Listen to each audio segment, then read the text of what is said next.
कर्म करे किस्मत बने, जीवन का यह मर्म, प्राणी तेरे हाथ में, तेरा अपना कर्म, तेरा अपना।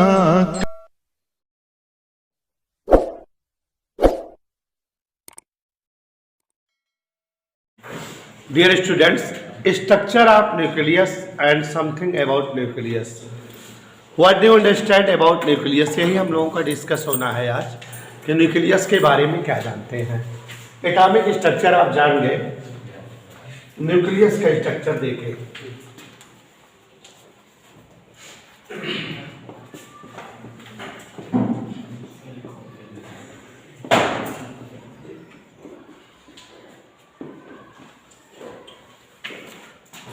डियर स्टूडेंट्स, हम लोगों ने चर्चा की हुई है, ये ऑलरेडी हम लोग जानते हैं।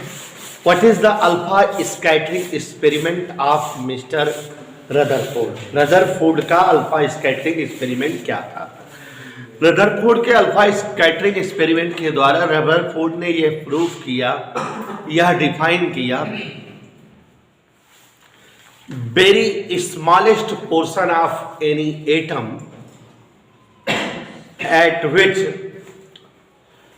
total positive particle of atom situated and which portion is completely solid is known as nucleus, where all the positive particle protons and all the mass particle neutrons are exist, and that portion is very few part of complete atom known as nucleus. It is the 1000 times of part of the total atoms.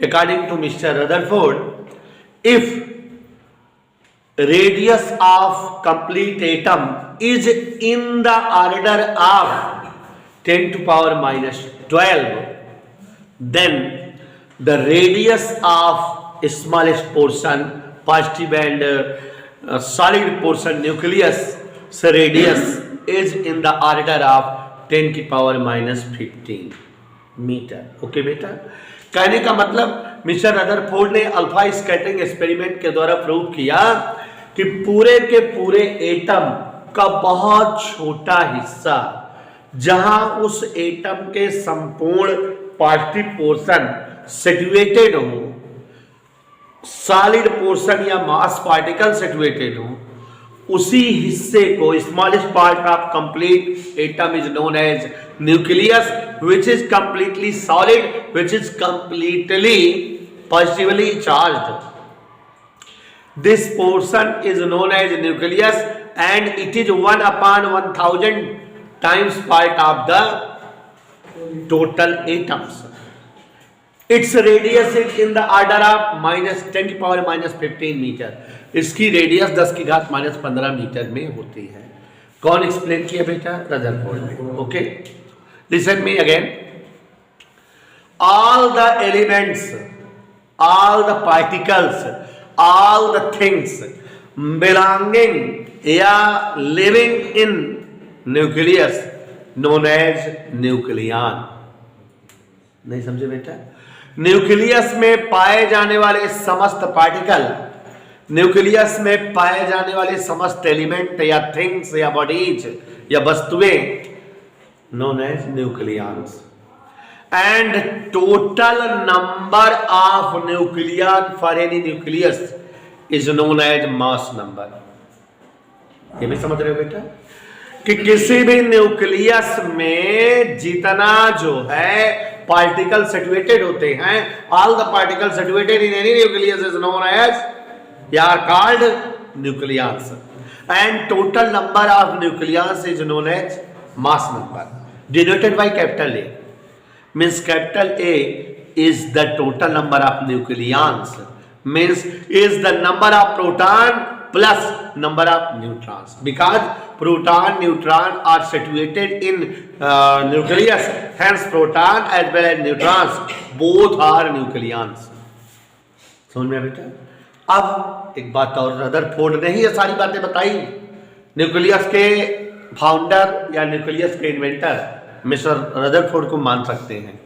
Nucleus ने एक गंभीर बात बताई, if there are less nucleus in any nucleus then the size of nucleus is small, and if there is a large number of nucleons then the size of nucleus is greater। मतलब mister Rutherford ने यह बताया कि किसी nucleus की size, nucleus का volume उसमें situated nucleons के नंबर पर डिपेंड करता है। अगर कोई न्यूक्लियस का जो है मास नंबर 3 हो, 2 प्रोटॉन 1 न्यूट्रॉन हो मान लो, तो जब उसमें न्यूक्लियन कम है तो उसकी साइज भी छोटी होगी। उतने दूर के जगह को हम न्यूक्लियस कह देंगे जितनी दूर में 2 प्रोटॉन 1 न्यूट्रॉन रहेंगे। बट अगर किसी न्यूक्लियस में ज्यादा न्यूक्लियंस हो, सपोज करो किसी न्यूक्लियस का मास नंबर 40 हो, 30 प्रोटॉन 10 न्यूट्रॉन, तो इनको रहने के लिए ज्यादा जगह चाहिए कि नहीं? और जब ज्यादा जगह चाहिए रहने के लिए तो इसका मतलब जो है कामिल जी, इसका मास नंबर ज्यादा होगा।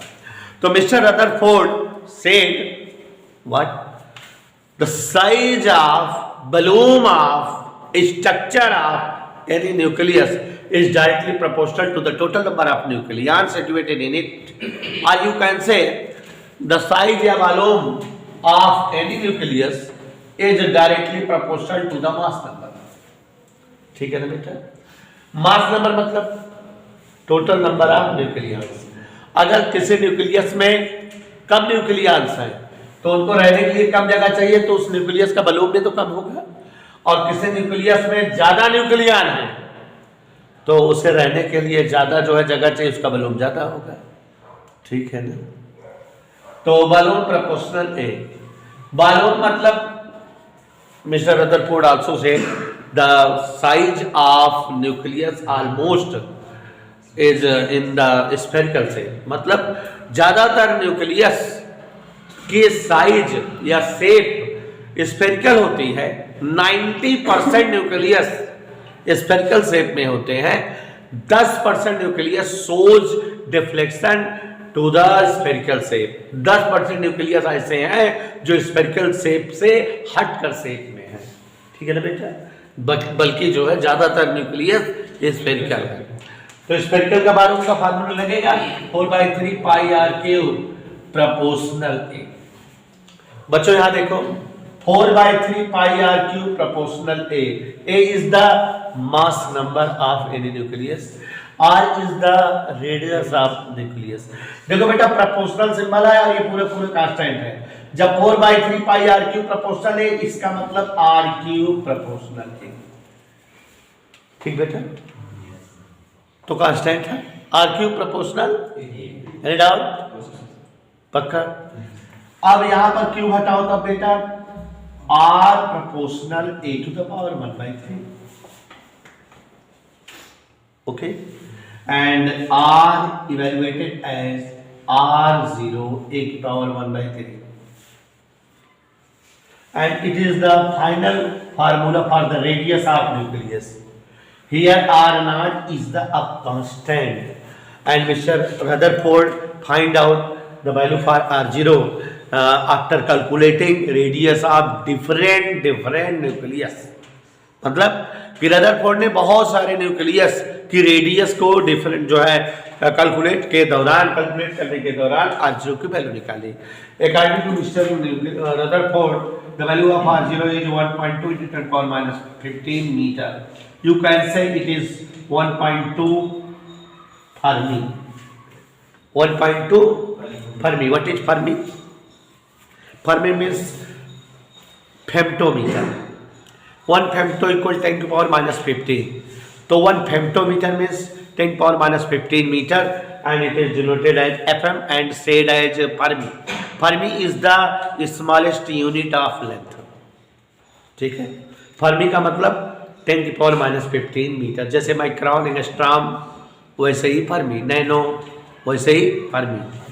तो फर्मी का मतलब क्या होता है बेटा? 10⁻15 मीटर। अब इस बात से ये पता लगती है कि the unit mostly used for calculating radius of nucleus is known as fermi. मतलब हम ज्यादातर नाभिक के रेडियस को कैलकुलेशन के दौरान फर्मी जैसे यूनिट का यूज करते हैं। अगर आप लोग हमसे 11th क्लास पढ़े होंगे तो आपको हमने बताया था कि लेंथ का सबसे बड़ा यूनिट पारसेक होता है और लेंथ की सबसे छोटी यूनिट, तो आप समझ गए क्यों फर्मी लेंथ की सबसे छोटी यूनिट है, क्योंकि दुनिया के सबसे छोटे पार्टिकल न्यूक्लियस है। न्यूक्लियस से छोटा तो कुछ होता नहीं। न्यूक्लियस की रेडियस फर्मी में मेजर्ड होती है, hence fermi is known as smallest unit of length. Okay बेटा, तो न्यूक्लियस किसी भी जो है न्यूक्लियस की रेडियस हम लोग फर्मी में ही मेजर करते हैं, जिसकी वैल्यू 10⁻⁻15 मीटर होती है। तो अभी प्रज्ञान बेटा हमने आपको एक्सप्लेन किया कि शेप और and structure of nucleus look like in spherical shape, means mostly nucleus are in spherical shape. 10% nucleus shows deflection to spherical shape, 10% जो है न्यूक्लियस spherical shape से डिफरेंट शेप दिखाते हैं। तो ये बेटा रेडियस आ गए बेटा। अब हम आपके सामने वॉल्यूम और डेंसिटी, मास, ये सब हम आपके सामने न्यूक्लियस का निकालेंगे। तो देखो सबसे पहला मजेदार टॉपिक है डेंसिटी ऑफ न्यूक्लियस।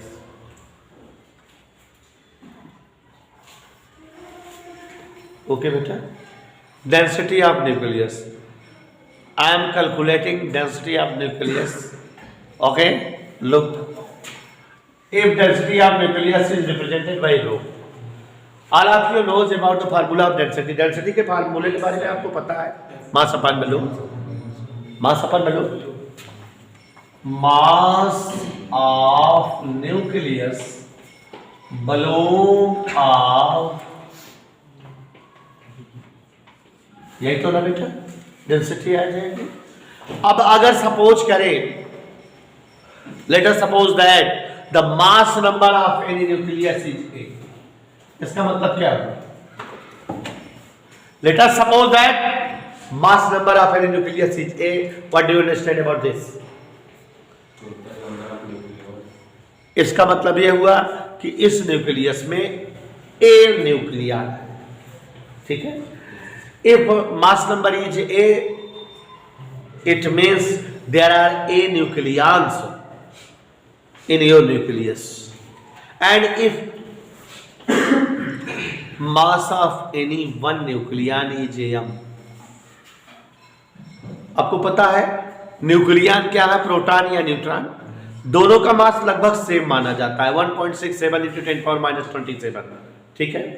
तो अब प्रोटॉन न्यूट्रॉन का मास लगभग सेम होता है, तो nucleus, if m is the mass of one nucleon, कितने न्यूक्लियन है? तो total mass of complete nucleus क्या हो जाएगा? यही हो जाएगा ना बेटा।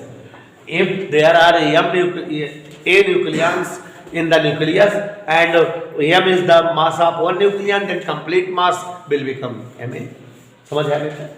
और यहाँ बलून का formula 4/3 pi look m into a। मेरे सर तुम नहीं समझ पा रहे हैं, r की वैल्यू यहां से रखवाओ, फिर क्या होती है बेईमान? r0 a की पावर a/3, यानी डाउन करते m a 4/3 पाई r0 का क्यूब इंटू a से a। मेरे भैया कोई दिक्कत? ओके बेटा, 3 ऊपर आ गया, 3m 4 पाई इंटू r0 का क्यूब। समझ आ रहा है बेटा? प्रज्ञान बेटा बड़ी ऊंची बात आ रही है समझ में, ध्यान से देखो। m की वैल्यू 1.67 इंटू 10 पावर, यही तो 4 इंटू 3.14 इंटू r0,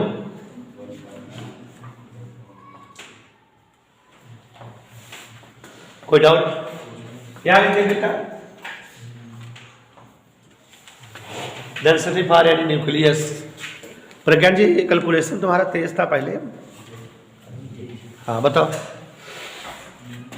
3 16 48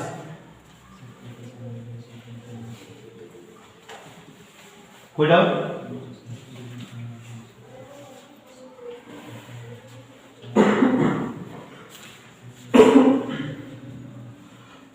एक दशमलव 2 का क्यूब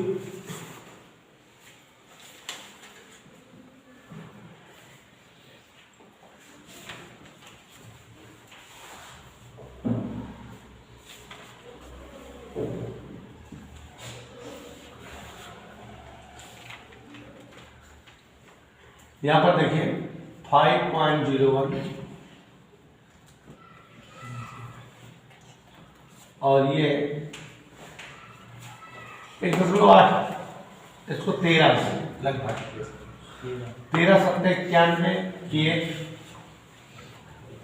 ध्यान देना है 9 13 कब 13 9 22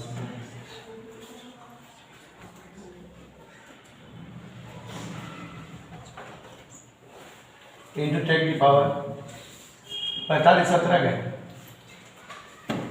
ये आ जाएगा 10 की पावर 17। कोई डाउट बेटा? तो अब यहां पर देखो जरा, look here, the value of density of nucleus is in the order of 10 की पावर 17। प्यारे बच्चों इस बात का मतलब समझो, ये साबित हो रहा है कि दुनिया में सबसे ज्यादा डेंसिटी न्यूक्लियस की होती है। इतनी ज्यादा डेंसिटी किसी मटेरियल की है ही नहीं। आपकी दुनिया में कोई भी सॉलिड हो, वाटर की डेंसिटी 1 × 10 पावर 3 होती है, लकड़ी की density 3 × something 10 power 3, mostly term की डेंसिटी 10 पावर 3 के ऑर्डर में होती है, ठीक है, लेकिन इसकी डेंसिटी 10 पावर 17 की ऑर्डर में है। Since nucleus has much density, it means nucleus is more solid and solid you can say compact. Solid की जो है सुपरलेटिव डिग्री, न्यूक्लियस जो है बहुत ज्यादा सॉलिड होता है, न्यूक्लियन के बीच में बिल्कुल भी गैप नहीं होता, बहुत ज्यादा सघन, बहुत ज्यादा घना है वो, तभी तो उसकी डेंसिटी बहुत ज्यादा है बेटा। इतनी डेंसिटी या तो न्यूट्रॉन तारों की होती है या तो किसी और टर्म की नहीं होती। तो ये जो है पता लग गया कि इसका मतलब nucleus is a topic which is more and more solid, means nucleons are much compact with each other, much denser with each other. मतलब न्यूक्लियंस जो होते हैं एक दूसरे के साथ होते हैं, उनके बीच में बिल्कुल भी गैप नहीं होता, बहुत सटे हुए होते हैं, एकदम एक दूसरे में गुथे हुए होते हैं, ठीक है ना बेटा? इतना क्लियर आया? तो अब आपको ये समझ में आ गया। दो छोटे छोटे वर्ड जानिए, एटॉमिक नंबर और एटॉमिक वेट, ठीक? तो what is atomic weight? Total number of nucleon is known as mass number and also known as atomic weight, ठीक है?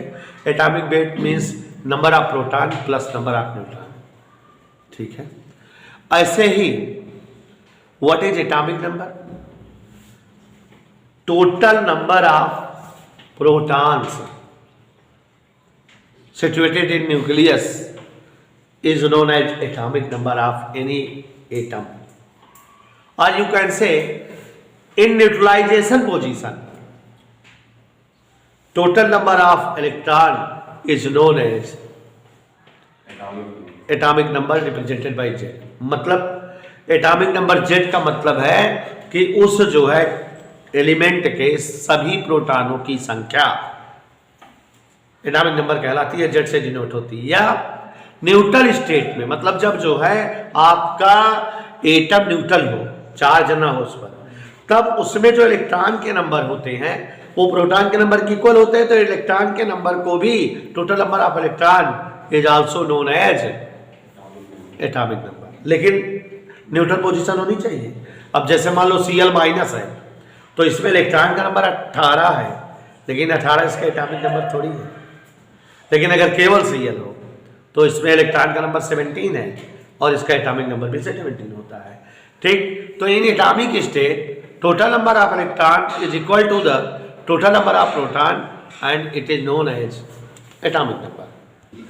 तो ध्यान से समझ में आ रही मेरी बात। Atomic number means total number of proton और total number of electron but in atomic state.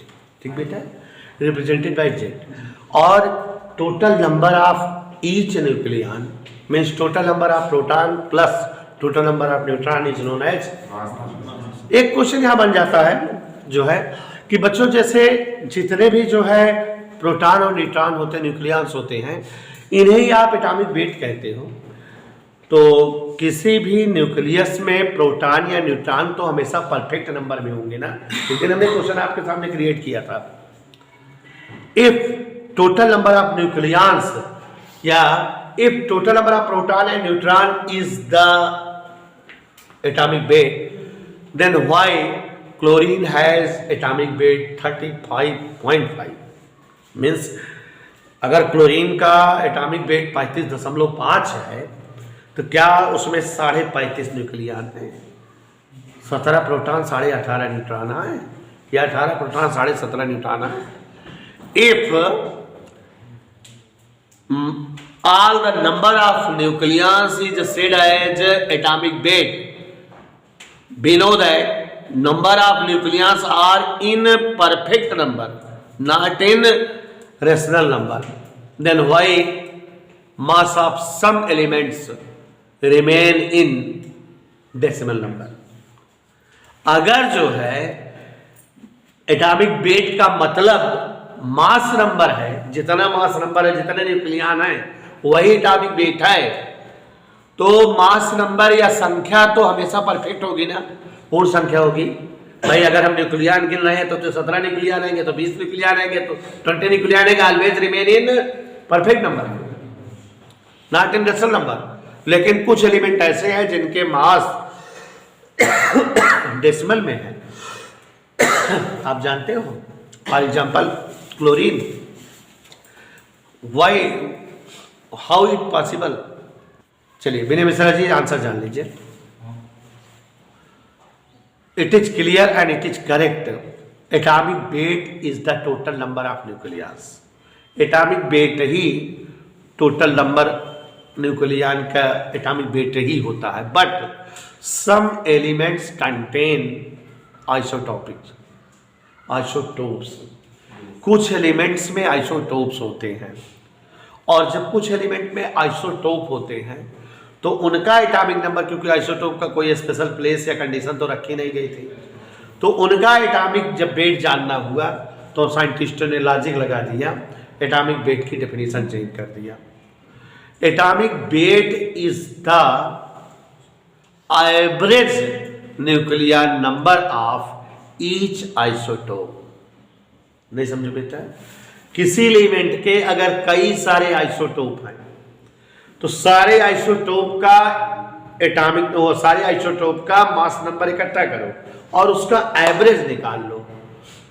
भाई सबका जितने आइसोटोप होंगे सबका जो है एटॉमिक वेट अलग अलग होता है, मास नंबर अलग अलग होता है सारे आइसोटोप का। तो आप कौन सा मास नंबर ले चलो, इसके लिए साइंटिस्टों ने कहा कि सबका क्या निकाल लीजिए बेटा? एवरेज निकाल लीजिए, और जो एवरेज मास नंबर है वही वेट बन गया।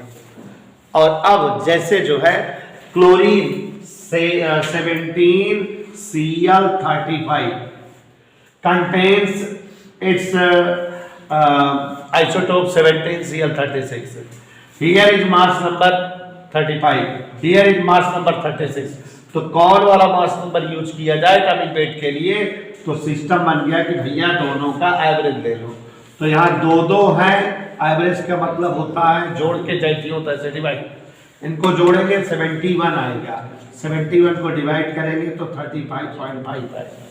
तो मतलब अब इन दोनों न्यूक्लियर नंबर के बजाय ये न्यूक्लियर नंबर यूज हुआ, और इसीलिए क्लोरीन का एटॉमिक वेट कितना हो जाता है? 35.5। It is the reason. Means if any element contains isotopes, then its atomic weight will be average of mass number of each isotopes. सभी आइसोटोप के मास नंबर का एवरेज जो आएगा वो एटॉमिक वेट होगा, और जब एवरेज निकाला जाने लगा तो वहाँ रेशनल नंबर बन गया। जैसे क्लोरीन का ये हो गया, ऐसे ही बहुत सारों का है, आप जान रहे हैं, है ना। तो इसी तरह से, क्योंकि सबके जो है लगभग क्या है बेटा, आइसोटोप हैं, हर एलिमेंट के आइसोटोप हैं लगभग। हाइड्रोजन के 3 आइसोटोप हैं, तो उसके जो है तीनों का, अब जैसे कार्बन है, कार्बन के आइसोटोप्स देखो 2 है, 6C12 6C13, तो उसका भी लेके चला गया 12.00 करके। हाइड्रोजन का 1.00, क्योंकि तीनों को जोड़ के 3 से डिवाइड किया गया होगा, ठीक है। तो जिसके जितने आइसोटोप्स हैं सबके जो है न्यूक्लियर नंबर का एवरेज लिया गया, और वो आइसोटोप का वो जो है उस एलिमेंट का एटॉमिक वेट हुआ, और तब परफेक्ट नंबर के बजाय कौन सा नंबर बन सकता था बेटा, रेशनल नंबर। समझ में आ गया कि नहीं बेटा। तो इसीलिए कुछ जो है एलिमेंट्स के एटॉमिक वेट डेसिमल में है। अब यहाँ पर थोड़ा सा जब जो है शब्द आ गई बात, तो जान लीजिए इस लेसन में ये भी टॉपिक है कि आइसोटोप क्या है, आइसोबार क्या है, हाँ। तो इजी है, छोटी कक्षाओं से पढ़ते आ रहे हो, फिर भी हम बता दे रहे हैं। Such type of nucleus having same atomic number and different atomic weight are called isotope. Definition सुनो, मैं 5-6 बताऊंगा। Kamil ji, such type of nucleus having same atomic number, ऐसे नाभिक जिनके एटॉमिक नंबर सेम हो, जिनमें जेड सेम हो, and atomic weights are different are called isotopes. Second definition, such type of nucleus having same proton number, जिनके प्रोटॉनों की संख्या समान हो। सच type of atomic nucleus having same electron numbers are called isotope. Isotope वे होते हैं जिनका एटॉमिक नंबर समान होता है, जिनमें प्रोटॉनों की संख्या समान होती है, जिनमें इलेक्ट्रॉनों की संख्या भी समान होती है, जो पीरियोडिक टेबल में एक ही ग्रुप में रखे जाते हैं। समझ में आ रहा बेटा। Isotope contain same physical properties, इनकी जो है फिजिकल प्रॉपर्टीज क्या होती है, सेम होती है। लाइज इन सेम ग्रुप्स, एक ही ग्रुप में रखे होते हैं, ठीक है बेटा। और isotope mostly isotopes are radioactive material. ज़्यादातर आइसोटोप अनस्टेशनरी होते हैं, मतलब बेटा अस्थायी होते हैं, टूटते रहते हैं ज़्यादातर आइसोटोप, ठीक है। तो क्या क्या बताया बेटा आइसोटोप के बारे में। Isotopes are such type of nucleus containing same atomic number, atomic number same हो, प्रोटॉन सेम हो, इलेक्ट्रॉन नंबर सेम हो, पीरियोडिक टेबल में सेम ग्रुप में हो, यही तो है। और केमिकल फिजिकल प्रॉपर्टीज सेम हो, एक जैसा फिजिकल प्रॉपर्टीज दिखाते हो, और अनस्टेबल न्यूक्लियस वाले होते हैं, मोस्टली रेडियो एक्टिव एलिमेंट्स होते हैं, ठीक है ना बेटा। अस्थायी हैं तो टूटते रहते हैं, तो एग्जाम्पल के रूप में जैसे 1H1 1H2 1H3 हाइड्रोजन का आइसोटोप, क्लोरीन का आइसोटोप 7Cl 35 7Cl 36, ऐसे ही ऑक्सीजन के आइसोटोप 8O16 8O17 8O15, ठीक है ना बेटा। तो ऐसे ही नाइट्रोजन का आइसोटोप 7N14 7N15 है। तो सबके बहुत सारे एग्जांपल दे सकते हो आइसोटोप का। अब उसके बाद isobaric, such type of nucleus containing same atomic weight are called isobaric. ऐसे सभी न्यूक्लियस जिनका जो है न्यूक्लियस नंबर सेम हो, ठीक है ना बेटा, मास नंबर जिनका सेम हो, total number of proton and addition of total number of proton and total number of neutron same हो, न्यूक्लियन की संख्या सेम हो, उन्हें हम जो है आइसोबारिक कहते हैं। इनमें प्रोटॉन संख्या अलग अलग होती है, इलेक्ट्रॉन संख्या अलग अलग होती है, न्यूट्रॉन संख्या अलग अलग होती है, लेकिन प्रोटॉन प्लस न्यूट्रॉन संख्या सेम होती है। They lies in same periods in periodic table, एक ही आवर्त में होते हैं, and shows same chemical properties. ठीक है ना बेटा? तो एग्जाम्पल भी बहुत सारे दे सकते हो। एग्जाम्पल में 18 Ar40 20 Ca40, आर्गन और कैल्शियम, एटॉमिक वेट 40 है ना। 2He3 1H3 3 है ना। तो ये बेटा जो है आइसोबारिक और आइसोटोप हो गए। दोनों में डिफरेंस आप बता सकते हो, दोनों की जो विशेषताएं बताए वही दोनों का डिफरेंस है। ठीक, तो अब इसी तरह से जो है कभी कभी कहता है कि आइसोन्यूट्रॉनिक, मतलब जिनमें न्यूट्रॉन की संख्या समान हो, बस डिफरेंस यही तो बनेगी। आइसोप्रोटॉनिक, जिनमें प्रोटॉन की संख्या समान हो। ऐसे सभी न्यूक्लियस जिनमें containing same neutron, same number of neutron, known as isoneutronic. ठीक, अब इस लेसन में मात्र एक टॉपिक बचा, पूरा लेसन खत्म होने वाला है। एक हेडिंग, न्यूक्लियर फोर्स। ठीक, क्या बेटा? सुन लीजिए, वो भी ये लेसन समाप्त है। नया लेसन है बेटा, लेकिन बहुत छोटा है। हमने बोला था आपको कल ही कि इसको पढ़ा दूंगा तब न्यूमेरिकल दोनों लेसन के एक साथ कराऊंगा। छोटा सा है, हो गया, आज खत्म हो गया। तो जान लीजिए, since nucleus it consists of protons as well as neutrons, and protons and neutrons both are in denser with each other, both are adjusted in between each other, एक दूसरे में गुथे हुए होते हैं। means there will be some forces by which they are binds with tied together, जिसके द्वारा एक दूसरे से बंधे या जो है जुड़े होते हैं, कोई फोर्स होता है। Such type of forces which tied proton and neutron to forming nucleus is known as nuclear forces। माने ऐसा फोर्स जो प्रोटॉन और न्यूट्रॉन को आपस में बांधे रखता हो और न्यूक्लियस का शेप देता हो, उसे ही जो है क्या कहते हैं बेटा? Nuclear forces. ठीक, न्यूक्लियर फोर्सेस के बारे में 5-6 कंडीशंस हैं, वही आपको जानना है। Nuclear force is not same as gravitational force. पहली बात यह है कि nuclear force are such type of forces which tied very strongly proton and neutron with each other forming shape of nucleus. मतलब ऐसे फोर्स जो प्रोटॉन और neutron को आपस में तगड़े से बांधे रखते हो और न्यूक्लियस की स्ट्रक्चर बनाते हो, न्यूक्लियर फोर्स कहलाते हैं। Nuclear force are differ not same as the gravitational force. ये ग्रेविटेशनल फोर्स से भिन्न होते हैं, ग्रेविटेशनल फोर्स से विपरीत होते हैं, उनकी तरह नहीं होते। क्यों? Gravitational force is a force between two masses.